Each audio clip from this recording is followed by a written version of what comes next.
buenos días. Estoy seguro que no nos saludamos todos.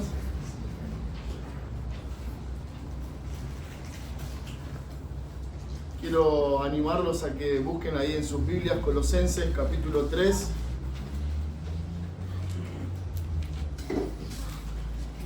Por la gracia de Dios vamos avanzando en este capítulo 3, que podríamos verlo o definirlo como la parte práctica de la carta de Pablo a la iglesia en Colosas. Todos tenemos bastante presente la situación que esta iglesia está viviendo. Pablo está escribiendo para ayudar, para animar a los hermanos, y no pierde la oportunidad también para poder presentarle una serie de enseñanzas prácticas para la vida, y que de alguna manera es lo que el Evangelio hace con nosotros también. El Evangelio tiene una parte teórica, teológica, y también podemos decir el Evangelio tiene una parte práctica. Y generalmente nosotros,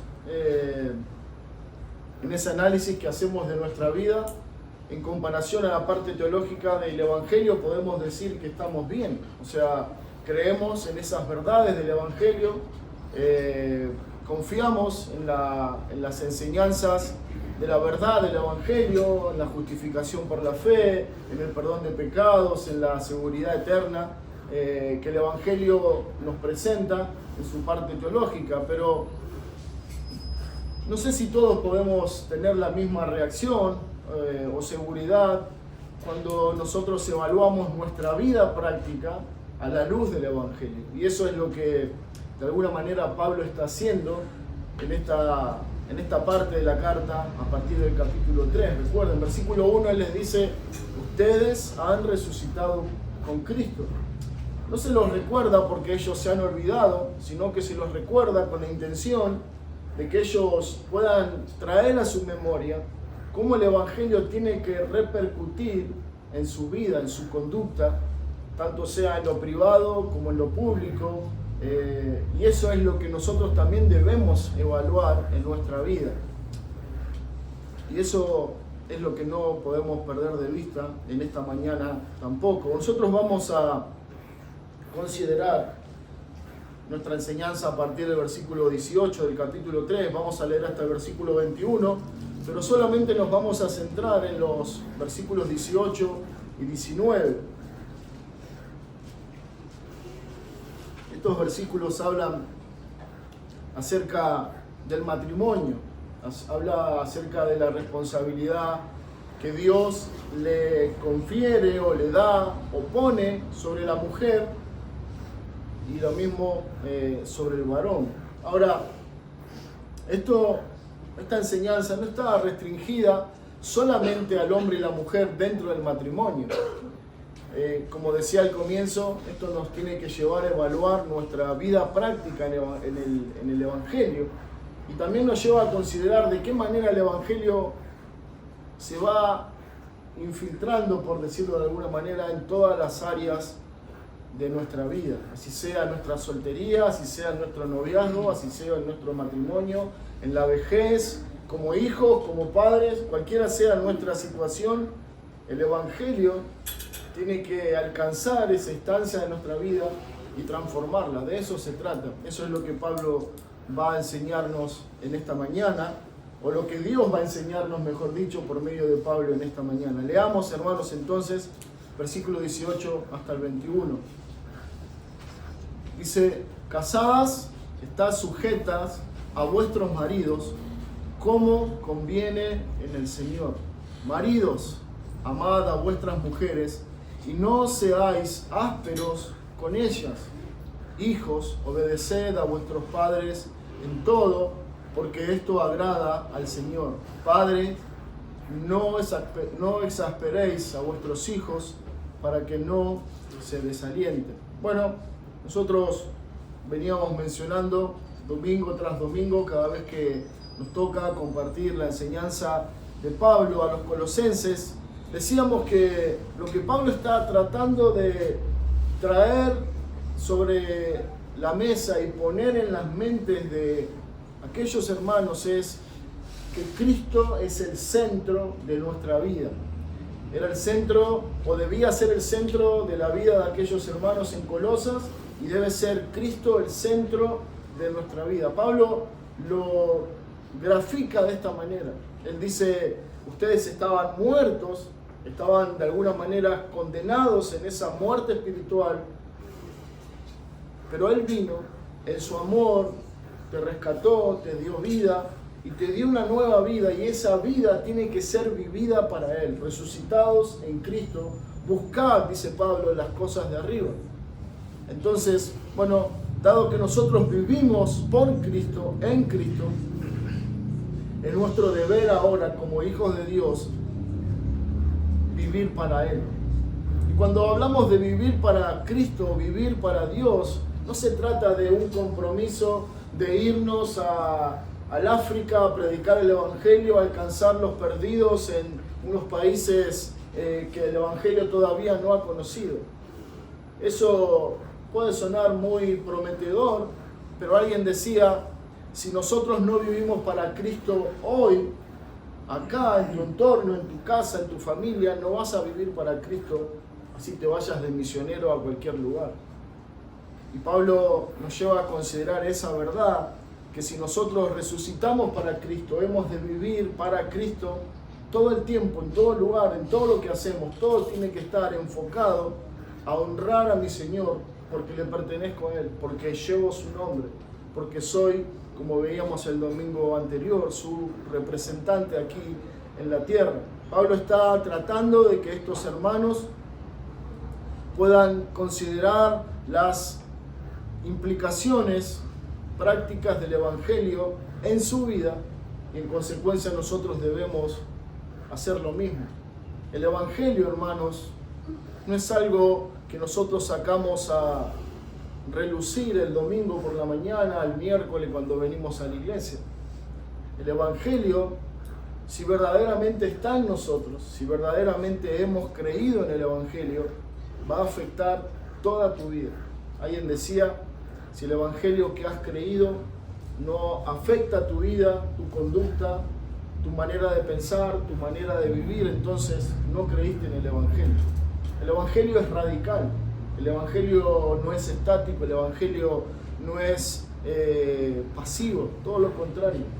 Cuando Pablo habla del Evangelio en Romanos capítulo 1, dice que el Evangelio es poder de Dios. La palabra que usa la Biblia ahí para hablar del poder, habla de que el Evangelio es dinamita, dunamis es la palabra en el original. Bueno, si alguien tiene un contacto con el poder de Dios, con el Evangelio de Dios, no quedará igual, no será la misma persona. Eso es lo que Pablo está tratando de llevar a considerar, y es lo que nosotros debemos hacer en esta mañana. Con la ayuda de Dios, hermanos, veremos 3 puntos o 3 encabezados en estos 2 versículos que tienen que ver con las instrucciones de Dios a las esposas, que tienen que ver con las instrucciones de Dios a los esposos, y que tiene que ver de cómo debe lucir el Evangelio, cómo debe lucir el matrimonio en el Evangelio. Bueno, hay una historia que no es real, pero que sí es oportuna para llevarnos a considerar acerca del matrimonio. Dice que un padre camina por la alfombra roja con el brazo de su hija y la va llevando hacia el altar, y luego llegar al altar dice que él pone la mano de su hija en la de su futuro esposo, y ahí comienza la ceremonia. Entonces el pastor que está ahí enfrente dirigiendo todo ese acontecimiento tan precioso, tan romántico, dice: ¿hay alguien en esta sala que quiera oponerse a este matrimonio? ¿O hay alguien en esta sala que por alguna razón se opone a este matrimonio? Bueno, silencio. Todos están esperando pasivamente, respetuosamente que el momento transcurra para continuar con la ceremonia, y de repente se oye una voz lejana, un poco quebradiza, una voz de un hombre anciano que dice: ¿cómo sabe? Y todo el mundo comienza a mirar a este hombre. ¿Quién es? ¿Qué está diciendo?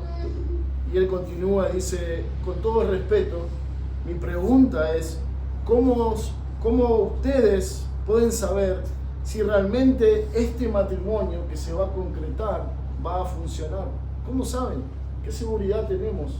¿Qué garantía podemos darle a estos jóvenes que este matrimonio, el cual ellos han llegado lleno de expectativas, de sueños, realmente va a funcionar?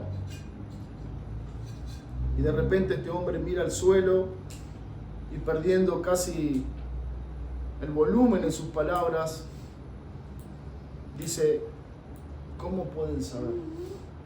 ¿Cómo pueden saber que este matrimonio va a funcionar? Bueno, como les decía al comienzo, esta es una historia ficticia, no es algo real, es algo que se creó para graficar esta enseñanza acerca del matrimonio.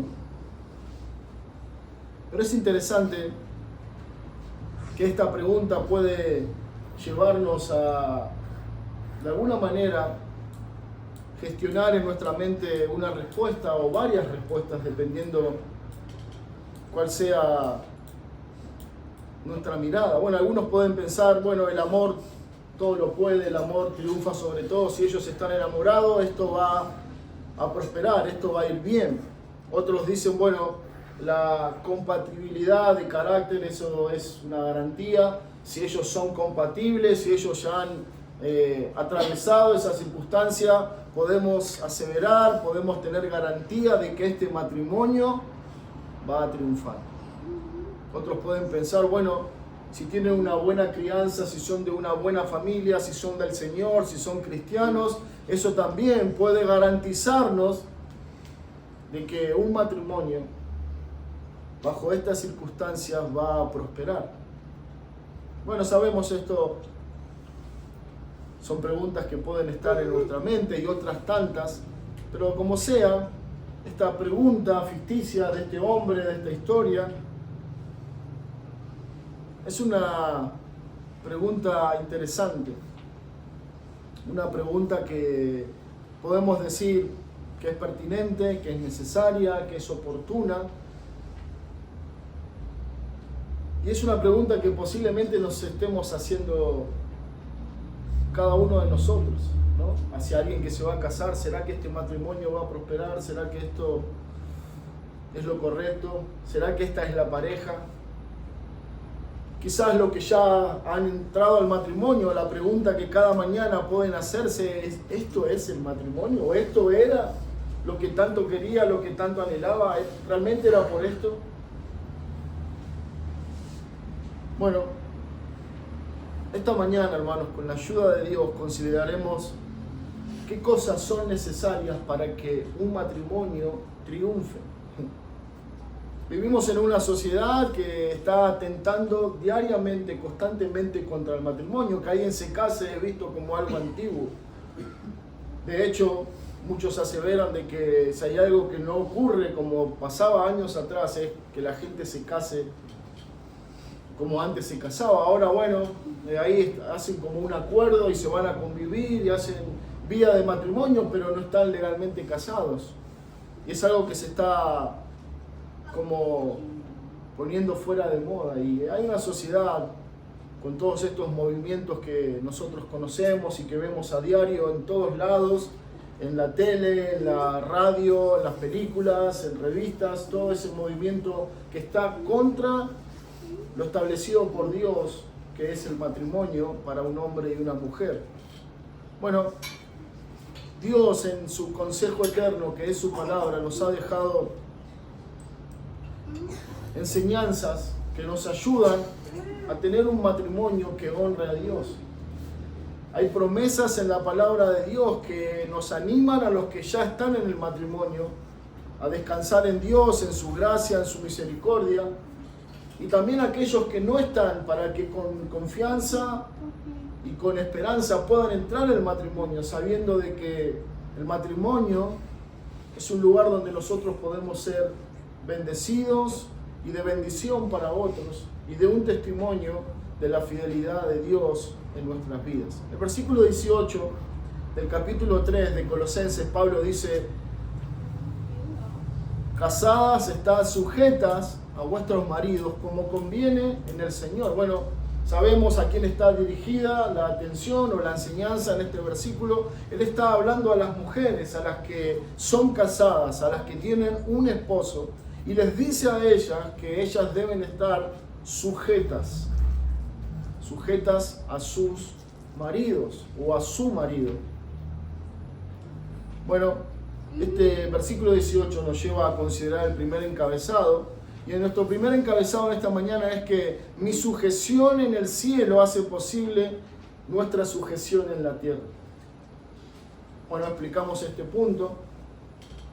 Y es que si Cristo es mi Señor que está en el cielo, y yo entiendo que el llamado del Evangelio es a tener una vida rendida a Él, sujeta a Él, a su voluntad, a sus mandamientos, entonces cuando yo entiendo ese lugar, ese llamado, eso va a ser posible mi sujeción acá en la tierra y sobre todo a las esposas, a sus esposos. La sujeción, hermanos, en muchos casos puede sonar como una mala palabra. A ninguno de nosotros, a nadie absolutamente, ni a la mujer ni al hombre, nos sienta bien esa palabra sujeción, ¿no? Es como que nos sentimos encarcelados, atrapados, nos sentimos, como dicen muchos, no, se nos está coartando mi libertad. Bueno, a pesar de la claridad de este versículo 18, hay muchas personas aún dentro de la iglesia que ponen en tela de juicio la enseñanza de la palabra de Dios, diciendo que refleja una actitud, legalista, abusiva, y que no son palabras inspiradas por el Espíritu Santo de Dios. Entonces lo que nosotros debemos tratar de lograr es, por medio de las Escrituras, llevar a considerar que la sujeción es algo que Dios manda, es algo que Dios hizo o hace, y es algo que tiene bendición para nuestra vida. Bueno,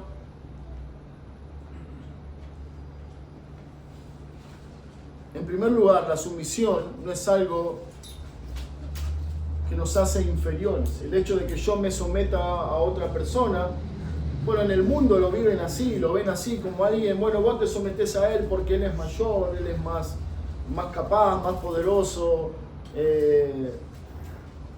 y sos inferior. Ese es el sentimiento que muchos pueden tener en su corazón cuando escuchan la palabra sujeción o someternos. Tenemos que pensar en Cristo. Cristo nuestro Señor, Dios hecho carne, la segunda persona de la Trinidad. Él se sujetó a la voluntad de Dios, que parte de esa voluntad era que Él se hiciera hombre, que se humillara hasta lo sumo, haciéndose hombre, dejando su gloria, su reino, descendiera a la tierra, conviviera como uno más con su creación. Y Él se sujetó, se sometió voluntariamente a la autoridad de Dios. Y no por eso Él fue menos Dios. Sabemos, la palabra lo afirma, la teología también así lo respalda y dice que Él era 100% Dios y 100% hombre. Cristo se sometió, se sujetó a la voluntad de Dios y no por eso dejó de ser Dios, no por eso dejó de ser glorioso y digno de todo honor. La sumisión de Cristo llegó tan lejos, la llevó un paso más, tan grandemente, que Él, siendo Dios hombre, se sometió a sus padres terrenales. Lucas capítulo 2 versículo 51 dice que Él descendió con sus padres y volvió con ellos a Nazaret, y que estaba sujeto a sus padres terrenales. Él es Cristo, Dios hecho carne. Dios está sometiéndose a un hombre y una mujer que son imperfectos, que son pecadores, pero a pesar de eso, dado que esta era la voluntad de Dios para el Dios hombre, Cristo, Él de manera natural, de manera voluntaria, se somete a lo que Dios había establecido para su vida.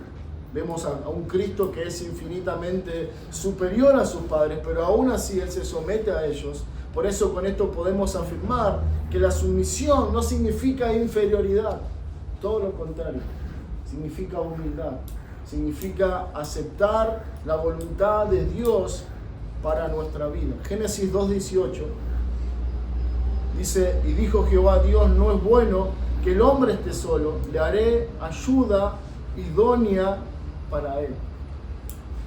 Bueno, este versículo, la parte donde dice le haré ayuda idónea, esta palabra ayuda que leemos en el versículo 18 es la palabra hebrea eser, que lo vamos a encontrar muchas veces cuando, por ejemplo, en ese nombre compuesto de Dios donde dice Ebenezer, ¿no? Hasta aquí nos ayudó Jehová, ese es el significado. Bueno, esa palabra eser significa ayuda, significa socorro, significa un ayudante, alguien que está listo para ayudarnos, para socorrernos. Cuando nosotros profundizamos en las Escrituras, podemos ver cómo en el Antiguo Testamento muchas veces se refiere a Dios como con esta palabra. Él es nuestro ser, Él es nuestro ayudador, Él es quien nos ayuda, y no por eso, no por ser nuestro ayudador, Él es menos Dios o deja de ser superior a nosotros como criaturas. Bueno, la sumisión no significa inferioridad. Tampoco la sumisión debe ser una sumisión ciega, sin discernimiento. La Biblia dice en Hechos 5:29 que Pedro respondió y los apóstoles con él dijeron: es necesario obedecer a Dios antes que a los hombres. Cuando Pablo le dice a los hermanos en el versículo 18 que las mujeres deben estar sujetas, sumisas a sus esposos, no quiere decir que ellas deben estar completamente calladas, están obligadas a hacer todo lo que el hombre les ordene o les mande, y aun si eso fuera contra la voluntad de Dios, dado que el mandato bíblico es sujeción, las mujeres deben hacerlo. No es así. Lo que la Biblia dice es que nosotros, tanto hombres como mujeres, debemos obedecer a Dios antes que a los hombres. Y si lo que mi esposo está pidiendo que haga, o si lo que mi esposo está mandando que haga es contrario a la voluntad revelada de Dios, tengo toda la libertad delante de Dios de no obedecer. La sujeción no es una sujeción ciega, sin discernimiento, sino que es una voluntad pensante, una voluntad que me permite, una sujeción que me permite usar esa voluntad con una mente que no está siendo forzada o abusada. Dice Pablo, casadas está sujeta a vuestros maridos. La palabra que Pablo usa acá, cuando él dice estar sujetas, es la palabra del griego upotazo, que significa ponerse abajo, ¿no? Ponerse debajo de alguien que está en autoridad. Pero la idea que Pablo está comunicando no es un ponerse abajo por la fuerza, de manera forzosa, de manera que yo no quiero, pero bueno, dado que me fuerzan, dado que me ponen a esto, lo hago. No, habla de que estar sujeta es algo voluntario, algo que yo decido en mi mente y en mi corazón, a la luz del discernimiento, ponerme abajo. Porque como dice Pablo en el versículo 18, esto es lo correcto delante de Dios. Esto es el diseño de Dios, esto es lo que Dios manda. La mujer, la casada, la esposa, debe estar sujeta a su esposo, porque esto agrada a Dios, esto es su diseño. La idea de estar sujeta conlleva la idea de subordinarse, de colocarse debajo de alguien que está por sobre nosotros en autoridad, de someterse voluntariamente al liderazgo de una persona. Lo que Pablo está diciendo es: mujeres, pónganse bajo el liderazgo santo, piadoso de sus esposos, en la medida de que eso sea así, de que ese liderazgo sea santo, bíblico, piadoso y que honre a Dios. La Biblia afirma que desde el punto de vista espiritual no hay diferencia entre hombres y mujeres. Y no porque la mujer se le pida ser sumisa a su esposo quiere decir que sea inferior. Dice Pablo en Gálatas 3:28, no hay judío ni griego, no hay esclavo ni libre, no hay varón ni mujer, porque todos sois uno en Cristo. Lo que la Biblia dice, hermanos, es que no que dejaron de existir los sexos. No, está diciendo que delante de Dios todos tienen la misma validez. No hay más importantes, no hay el hombre es mejor que la mujer. No, para Dios todos son lo mismo, todos costaron el mismo sacrificio, todos valen la misma sangre de Cristo, todos fueron rescatados bajo el mismo precio, todos tienen la misma dignidad recibida en Cristo por medio de la salvación. No hay diferencia. Lo que Dios está mostrando por medio de este versículo es que este es el papel que a las mujeres les toca cumplir en el diseño de Dios. Mujeres que se ponen voluntariamente, pacíficamente, al liderazgo de su esposo. La pregunta que tenemos que hacernos es cómo debe lucir el matrimonio a la luz del Evangelio. Bueno, nosotros decíamos al comienzo, el Evangelio es tan dinámico, es tan poderoso que no puede dejar nuestra vida igual, y mucho menos el matrimonio.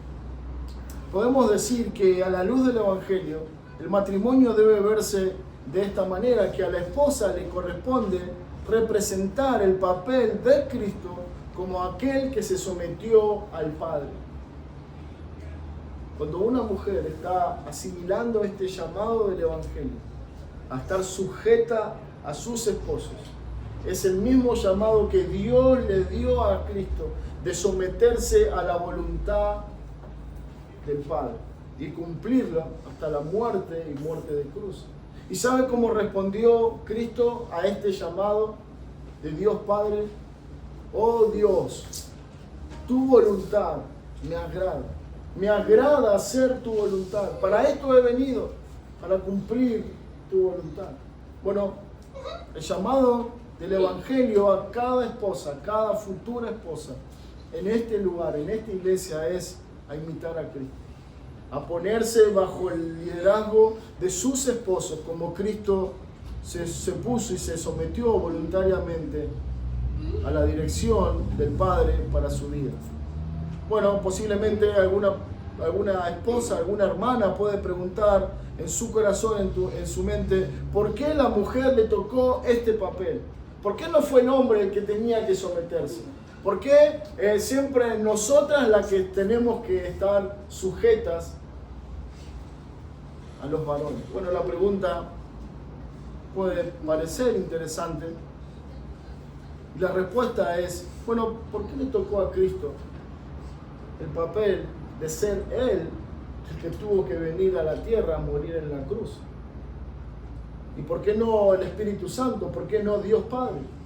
Bueno, sabemos que en la economía celestial lo decidieron así. Eso fue lo que ellos en la eternidad pasada, en el consejo eterno de Dios Padre, de Dios Hijo, Dios Espíritu Santo, de la Trinidad, determinaron que esto fuera así.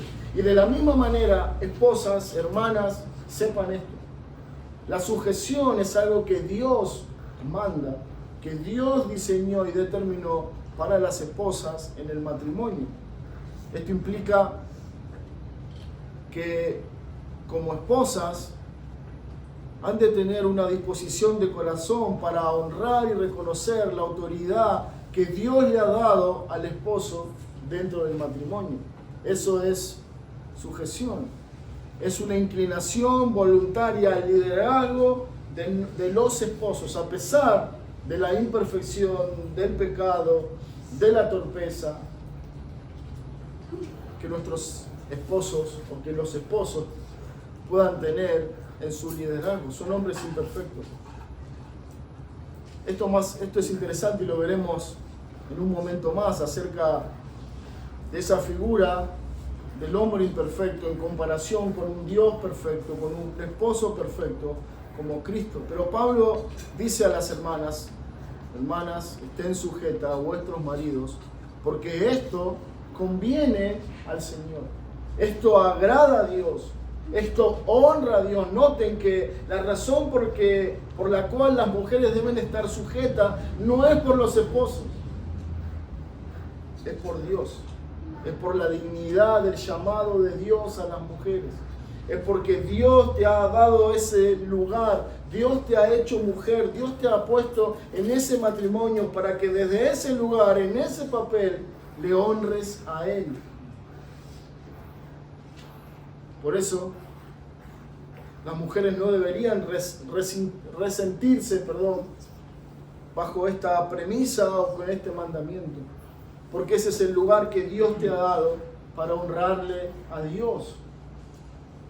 No se trata de agradar a tu esposo, no se trata de quedar bien con el hombre, se trata de honrar a Dios, porque esto, dice Pablo, conviene al Señor. Dice Efesios 5:22, las casadas estén sujetas a sus propios maridos como al Señor. Una vez más, el pasaje paralelo de Colosenses 3:18 es este de Efesios 5:22, y lo que dice es: casadas, estén sujetas, estén sumisas a sus propios maridos como el Señor, como al Señor. Recuerden, leíamos anteriormente en el capítulo 3 de Colosenses, y Pablo dice: todo lo que hagáis, sea de hecho, de palabra, hacerlo ¿para quién? Como para el Señor. Ahora las casadas, el Evangelio va a repercutir en su vida de tal manera que tienen que tener esa conciencia bien enfocada, esa mente bien enfocada, en el sentido de que este lugar de esposa, de mujer, se me ha dado, Dios en su gracia me ha dado este lugar para servir a Dios, para honrar a Dios desde este lugar, como esposa. Una esposa que se sujeta, que se somete al liderazgo de su esposo. La sumisión de la esposa debe ser algo que hacemos para agradar a Dios, para honrar a Dios y su llamado en nuestras vidas. Segundo encabezado en esta mañana lo encontramos en el versículo 19, dice: maridos, amad a vuestras mujeres y no seáis ásperos con ellas. Bueno, ya Pablo, conforme a la norma, honra primero a las mujeres, primero a las damas, y luego ahora, les toca a los hombres, los caballeros. El segundo encabezado en esta mañana podemos titularlo: si amas a Dios, ama también a tu esposa. No amar a nuestras esposas es un fiel testimonio de que nosotros no amamos a Dios. Hermanos, quiero repetir esto: no amar a nuestras esposas como Dios nos manda. Marido, amad a vuestras mujeres, es una clara señal de que nosotros no amamos a Dios, no tememos a Dios y no nos importa Dios y su palabra. Así de grave, así de serio es este asunto. Por eso Pablo dice: maridos, sin mucho preámbulo, sin mucha introducción, maridos, amen a sus esposas, amen a sus mujeres y no seáis ásperos con ellos. Lo que Dios está mandando a los esposos en este versículo es una imposición, una demanda a todos los hombres, los que están en el matrimonio y los que van a entrar en el matrimonio. Este es tu llamado como futuro esposo. Este es el llamado de Dios a todos los que ya son esposos. Ama a tu esposa como amas a Dios. Bueno, Pablo lo dice, que nosotros debemos amar a nuestras mujeres como nos amamos a nosotros mismos. Así como las esposas, veíamos en el primer encabezado, deben imitar a Cristo en ese sentido de someterse voluntariamente al Padre. Los esposos ahora son llamados en el Evangelio a representar a Jesús como la cabeza amante de su iglesia. Es lo que vemos en Efesios 5, cuando Pablo dice que Jesús es la cabeza de la iglesia y Él la amó. Bueno, ese es el llamado del Evangelio. Esa es la figura en la que debes comparar tu matrimonio. Tu matrimonio no es si, hay alegría, si tu esposa en su evaluación dice, no, estoy casada con un buen hombre, es un buen esposo, tus hijos dicen, bueno, sí, nos ha tocado un buen padre. No se trata de esa evaluación humana, se trata de comparar a Cristo, de ver a Cristo y decir, cada día estoy amando a mi esposa como Cristo amó a la iglesia o ama a la iglesia. Y esto tiene un montón de implicaciones, porque Cristo no está amando a una iglesia fácil de amar. Cristo no está amando a la mejor esposa, ni está amando a la esposa perfecta. Es una esposa, y lo dice Pablo en el capítulo 5 de Efesios. Él está trabajando en esa esposa imperfecta para santificarla, para purificarla, y esto implica de que hay varias cosas por hacer. Bueno, el amor que Pablo está demandando de los hombres hacia sus esposas no es porque la esposa lo merezca, no es porque sea la esposa ideal, no es porque sea la esposa perfecta, no, está muy lejos de eso. Pero como fuere, Dios dice, varón, hombre, ama a esa esposa a pesar de lo que esa esposa es.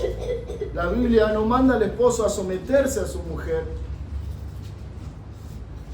Esto no quiere decir que el hombre, como cabeza del hogar, como esposo, no debe estar sensible a la corrección, o que él diga, bueno, a mí no me digan nada, yo soy la cabeza de la familia. No tiene nada que ver con eso. El esposo tiene que ser sensible a la corrección, a la exhortación y a ser enseñado por su esposa, a pesar de que él sea llamado cabeza de su mujer. El esposo es llamado a imitar a Cristo.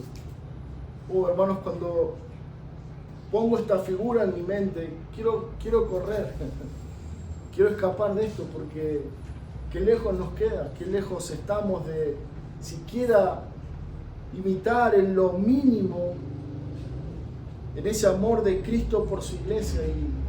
Y es necesario hacer el ejercicio, es importante hacer ese ejercicio, porque ese es el llamado del Evangelio para cada uno de los hombres, hacer en tu función de esposo un imitador de Cristo. Y eso es interesante porque de alguna manera cada uno de nosotros como hijos de Dios tenemos un conocimiento de cómo Cristo nos trata a nosotros. Bueno, descartando ya que Él vino al mundo, se hizo carne, murió por nosotros, Él cargó mi maldad, Él cargó mi desobediencia, Él pagó mi deuda con Dios. Pero ahora, si siendo enemigo, dice Pablo, Él nos amó, ahora nos ama mucho más porque le pertenecemos, porque le costamos su vida, su sangre, su cruz. Bueno, ahora Él nos ama de manera pasional y eterna. Nos ama, es compasivo, es misericordioso, es paciente, es bondadoso. Bueno, ¿recuerdan las ropas que Pablo dice en el capítulo 3 que nosotros debemos vestirnos? Bueno, de alguna manera Pablo está diciendo, vístanse como Cristo, de bondad, de misericordia, de piedad. Bueno, el llamado de Dios a los esposos es, vístanse como Cristo en su trato diario con sus esposas. El esposo debe ser sensible a la corrección de su esposa, porque ella es un medio de gracia, es un instrumento de ayuda, como dice la Biblia, una ayuda idónea para él, que Dios puso a su lado para el bien de su alma y para una conformación de su carácter al de Cristo. La Biblia no pone sobre el esposo la responsabilidad de someterse a su esposa. La responsabilidad que Dios pone sobre cada esposo, sobre cada hombre, es amar a su esposa. Hermanos, quiero en esta mañana preguntarle a los esposos, a los futuros esposos y a los que todavía no saben, pero que en algún momento serán esposos. ¿Estás amando a tu esposa como Cristo ama a la iglesia? Ya sé, la respuesta es no, pero no te desalientes, corre a la cruz. Mira a tu Salvador, busca de Él su gracia, su perdón, su ayuda, para que de alguna manera, aún imperfectamente, nosotros podamos cumplir con esta demanda y cumplir con este mandamiento, amar a nuestras esposas como Cristo ama a la iglesia. La Biblia no se refiere al amor como algo sentimental. La comprensión que el hombre tiene cuando hablamos de amor es algo pasional, romántico, sentimental. Pero el amor de Cristo por la iglesia no tiene nada que ver con esto. El amor de Cristo por la iglesia es un amor sacrificial. Es un amor que da todo sin esperar nada. Es un compromiso al servicio. Es un compromiso de amor que está completamente entregado a servir al otro. No porque lo merezca, sino como una expresión de nuestro amor por ellos. El mundo vive el amor de esta manera. Bueno, si Él me ama, yo lo amo. Si Él me trata bien, yo lo trato bien. Bueno, en Cristo no es así. El amor de Cristo no fue así. ¿Qué teníamos nosotros para ofrecerle a Él? ¿Qué hicimos bien nosotros para que Él nos amara? De hecho, una de las cosas menos comprendidas de nuestra fe es: ¿cómo es posible que Dios me ame a mí? ¿Cómo es posible? Conociendo toda mi maldad, toda mi desobediencia, todo mi pecado, ¿cómo es posible que Él me ame a mí? Pero sabemos, y gloria a Dios por eso, Él nos ama. Él nos amó y su expresión de amor es la cruz que Él vino a cargar y donde Él murió para expresar su amor. Dice Juan 3:16, más Dios muestra su amor para con nosotros, que siendo aún pecadores, imperfectos, indignos, Él murió por nosotros. Ahora, cuando Pablo dice, hermanos, amen a sus esposas, imiten el amor de Cristo por la iglesia, ustedes, esposos, se refiere a esto. Mostrar, expresar nuestro amor, nuestro cuidado, nuestro servicio, nuestra paciencia, nuestra misericordia con nuestras esposas, a pesar de su imperfección, a pesar de su pecado, a pesar de lo que sea. El llamado es amar a tu esposa. Pablo dice así en Efesios 5:23.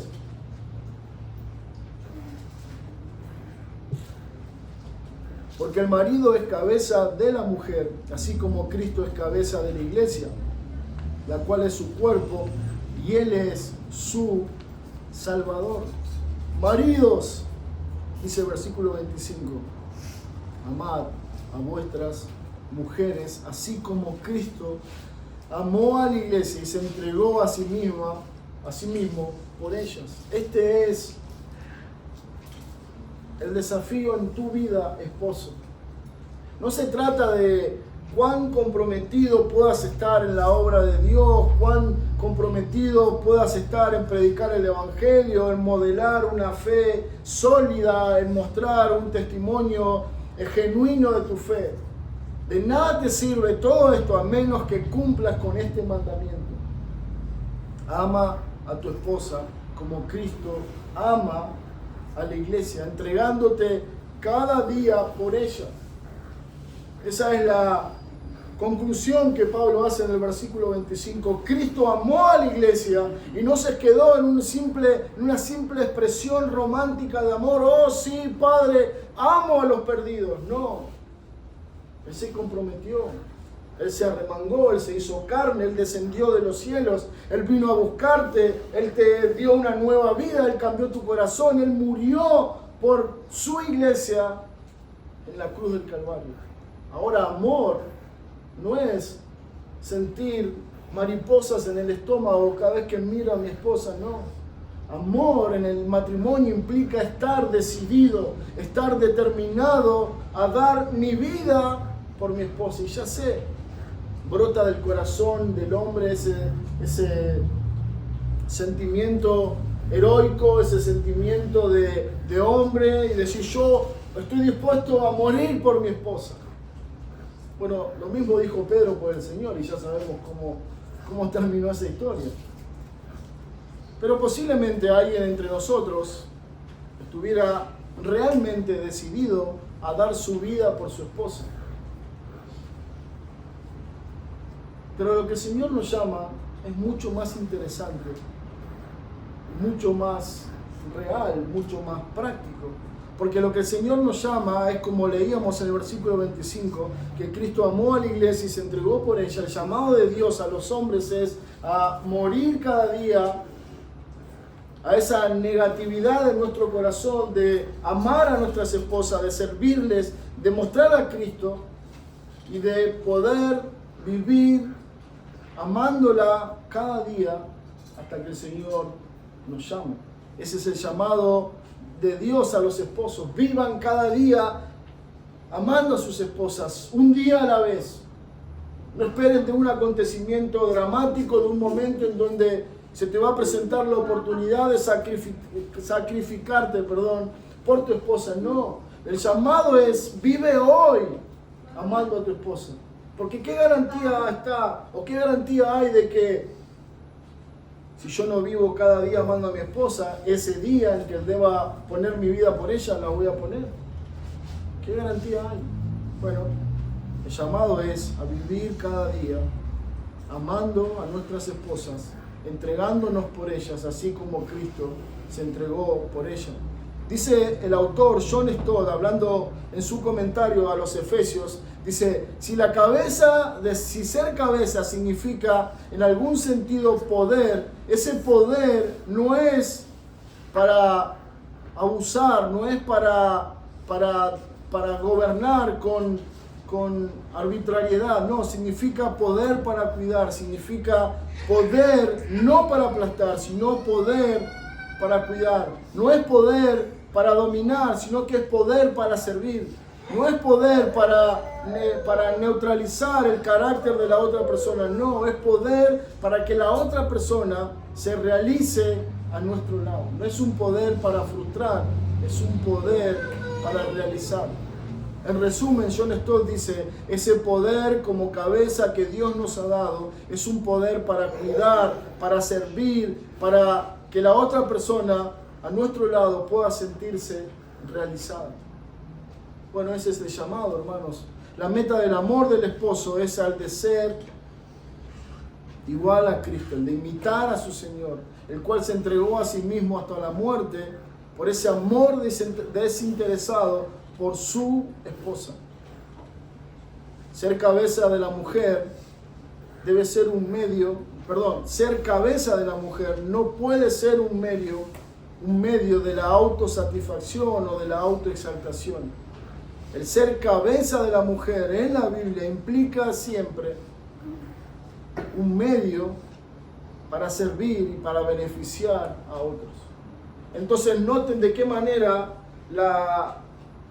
el llamado de Dios a la mujer a ser sujeta está íntimamente ligado a que el hombre ama a su esposa. Porque si el hombre ama a su esposa como Cristo ama, a la mujer le va a ser muy fácil, muy simple sujetarse. Pero cuando el hombre no está amando como Cristo, ¿quién va a querer sujetarse? De hecho, la figura es: alguien dice: si mi esposo fuera como Cristo, claro que me sometería. Claro que viviría gozosa bajo su liderazgo. ¿Quién no quiere someterse a Cristo? Bueno, ese es el llamado. Ser cabeza implica un medio para servir, para amar, para estar dependiente del otro y no para ponernos por sobre el otro. Dice Marcos 10:42, mas Jesús llamándoles les dijo: sabéis que los que son tenidos por gobernantes en las naciones se enseñorean de ellas y sus grandes ejercen sobre ellas potestad. Pero no será así entre vosotros, sino que el que quiera hacerse grande entre vosotros será vuestro servidor, y el que de vosotros, quiera ser el primero, será siervo de todos. Esposos, futuros esposos, el llamado que Dios te hizo al matrimonio por sobre todas las cosas es un llamado a servir a tu esposa, a servir a tu casa, a servir a tu familia. Y ya sé, una vez más, esto está en rojo en nuestras calificaciones. No siempre damos la talla, no siempre cumplimos con esta demanda de Dios. Pero una vez más, la cruz de Cristo está ahí visible para nosotros, para correr a ellas y para aclamar a Dios que en su misericordia nos capacite y que podamos ser esa cabeza de nuestra familia, que seamos semejantes a Cristo, que podamos amar y reflejar ese carácter piadoso de nuestro Señor. Ese es el llamado, amar a nuestras esposas. Ser cabeza implica guiar, honrar, amar, proteger a nuestras esposas. No se nos permite demandar que se nos obedezca.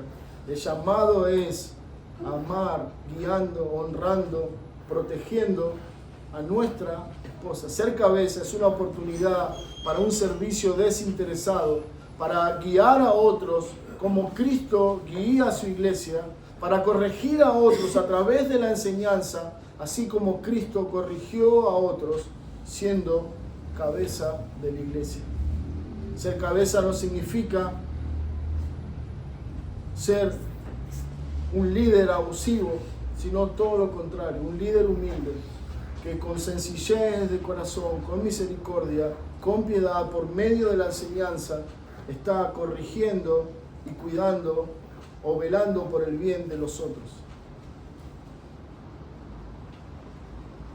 Pedro, capítulo 3 de la primera carta de Pedro, versículo 7, dice: vosotros maridos igualmente vivid con ellas, con vuestras esposas, sabiamente, dando honor a la mujer como a vaso más frágil y como coheredera de la gracia de la vida, para que vuestras oraciones no tengan estorbo. Bueno, ser cabeza implica honrar a nuestras esposas.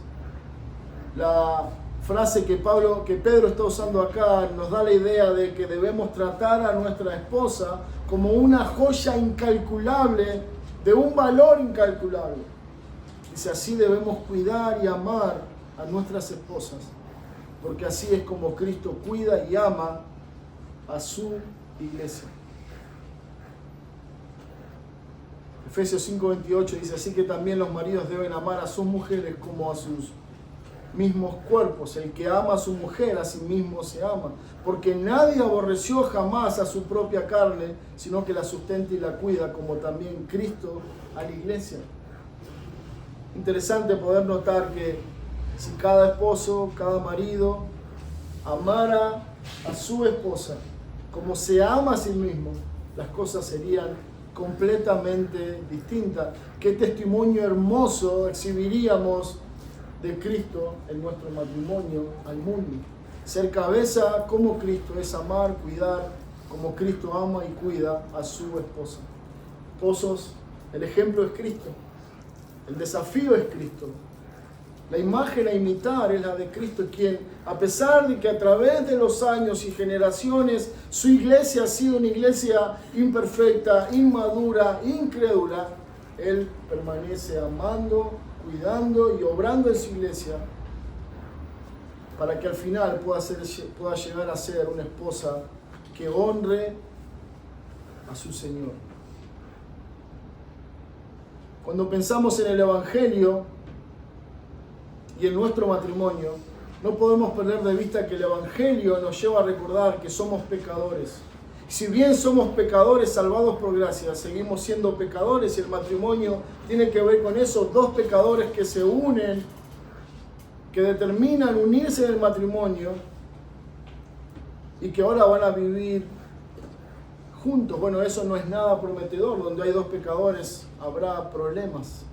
Pero el pacto del matrimonio o el pacto matrimonial es un pacto a amarse, o debería ser un pacto a amarse con la misma gracia que nosotros recibimos cuando fuimos amados por Dios para salvación.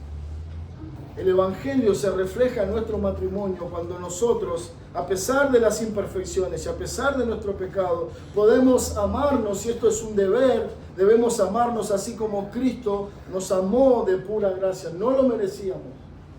No hicimos nada para que Dios nos amara así, sino que Él en su amor determinó amarnos.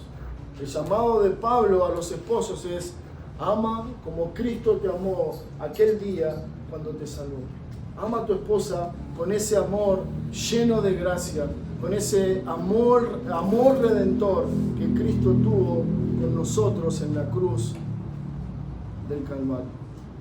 Efesios 5:31 dice: por esto dejará el hombre a su padre y a su madre y se unirá a su mujer y los dos serán una sola carne. Grande es este misterio, mas yo digo esto respecto de Cristo y de la iglesia. Rápidamente, nuestro tercer y último encabezado es el matrimonio a la luz del Evangelio. Alguien decía que el Evangelio, o que mejor dicho, los creyentes somos llamados por el Evangelio a ser unas réplicas vivientes de ese Evangelio que decimos creer. El matrimonio debe ser una parábola del Evangelio en el mundo para mostrar el amor, la compasión y el cuidado de Dios en el Evangelio. El gran propósito del matrimonio representa en que nosotros tenemos la posibilidad de mostrar de alguna manera, reflejar de alguna manera el amor y el cuidado que Cristo tiene con hombres y mujeres en su proceso de santificación. Hombres y mujeres que viven frustrados en su matrimonio, la razón de esto es porque no están entendiendo el llamado del matrimonio, es porque no están viendo a su cónyuge en la perspectiva del Evangelio. Hermano, hermana, se han casado con un pecador. Lamento decírselo, lamento desilusionarlos, pero esa es la cruda verdad. No te has casado con un príncipe azul, no te has casado con una princesa ni con una reina, te has casado con un pecador.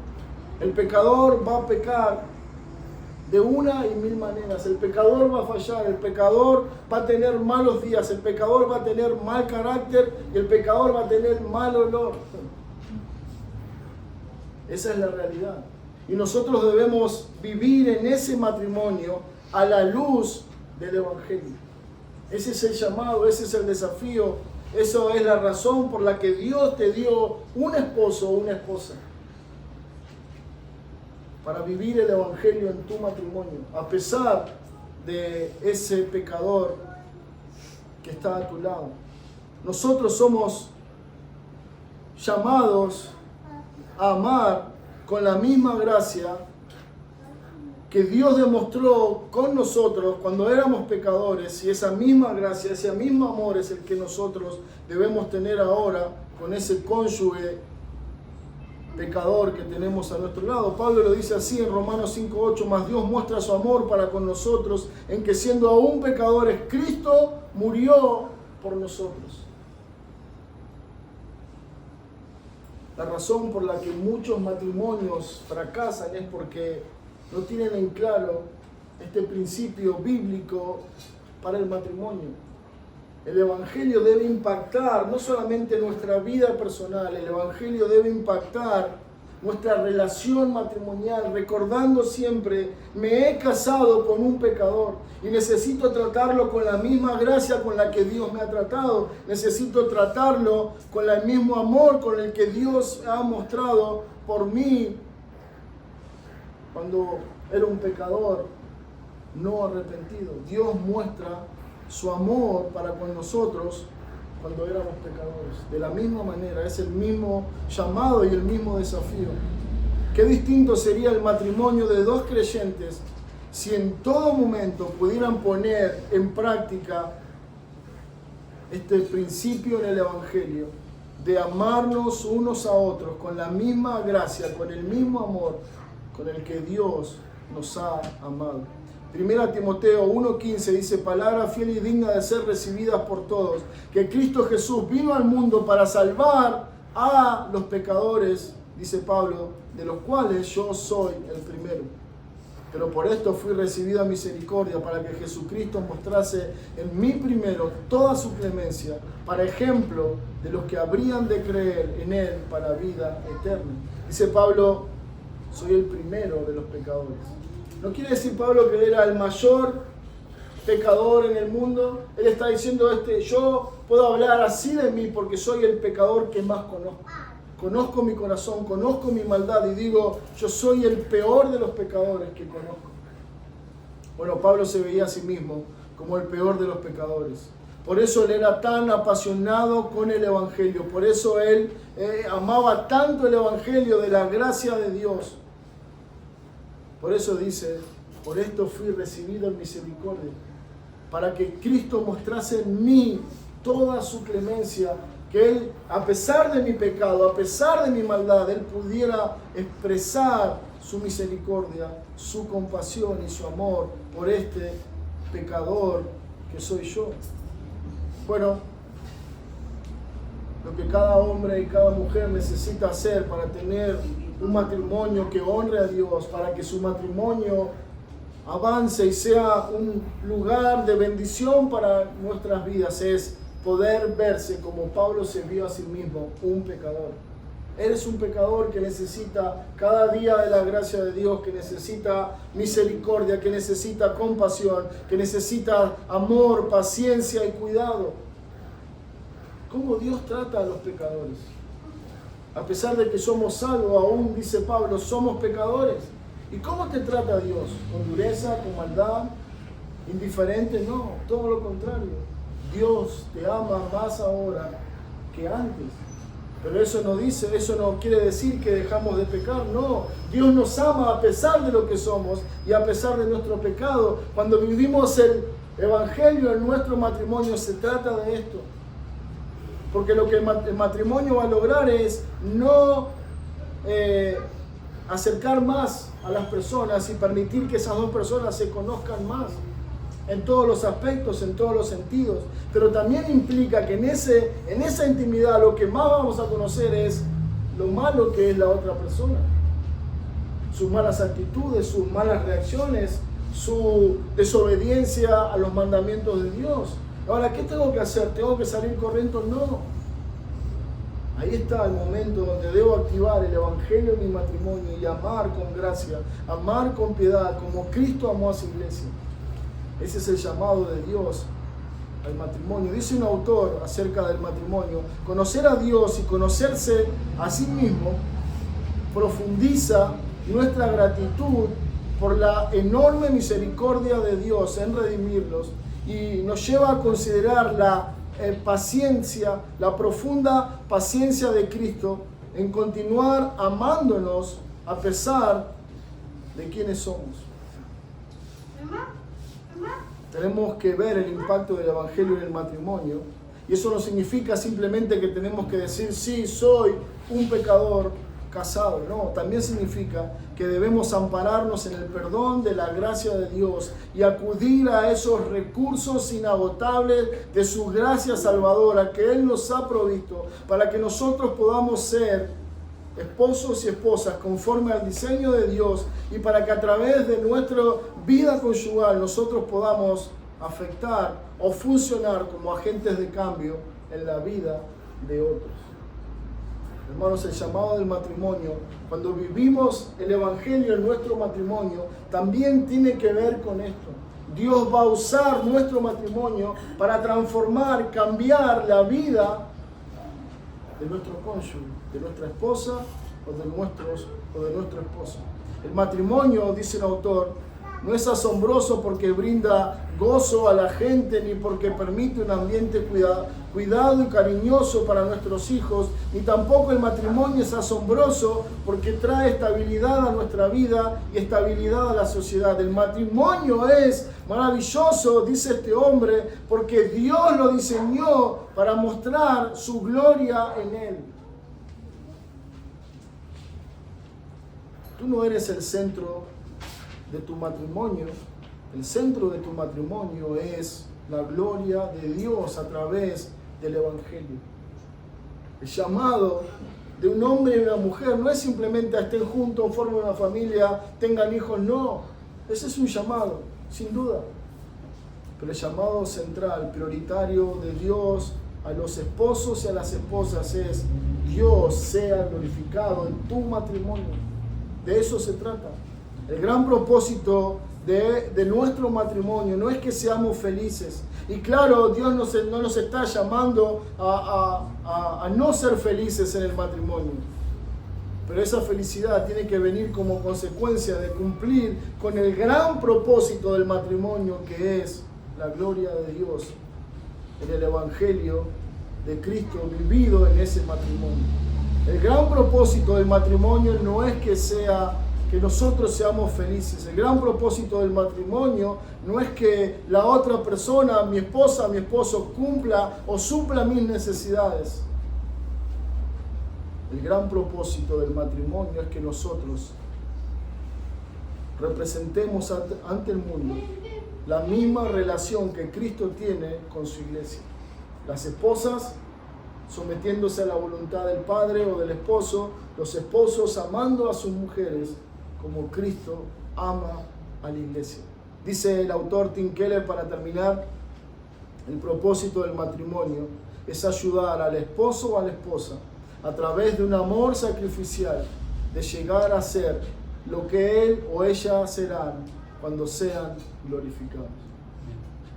Hermanos, que el Señor nos ayude a que esto sea una realidad en nuestra vida, en nuestra iglesia, que a través de nuestro matrimonio Cristo pueda ser honrado y glorificado. Que como aquel hombre en la ceremonia ficticia que mencionábamos, la respuesta sea sí. Hay garantía de que nuestro matrimonio sea un lugar agradable, de bendición para nuestras almas. Hay garantía de que aquellos que se decidan en la voluntad de Dios comprometerse en matrimonio con otra persona, entrar al matrimonio, hay esperanza cuando vivimos el Evangelio, cuando confiamos total y plenamente en la gracia de Dios.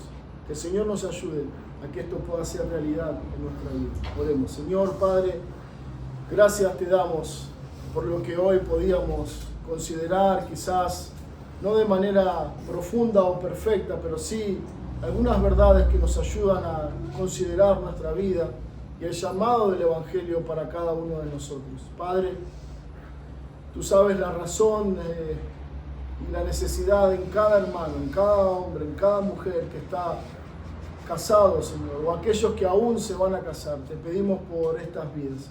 Te pedimos por los matrimonios en medio nuestro, para que tú los bendigas con las riquezas de tu Evangelio. Que tú pongas en cada hombre, en cada mujer, saber entender su llamado, su responsabilidad y la preciosa bendición, la preciosa oportunidad de honrarte a ti, Señor, siendo esposo o esposa, para la gloria de tu nombre. Te alabamos, Señor, y te damos gracias en el nombre de Cristo. Amén.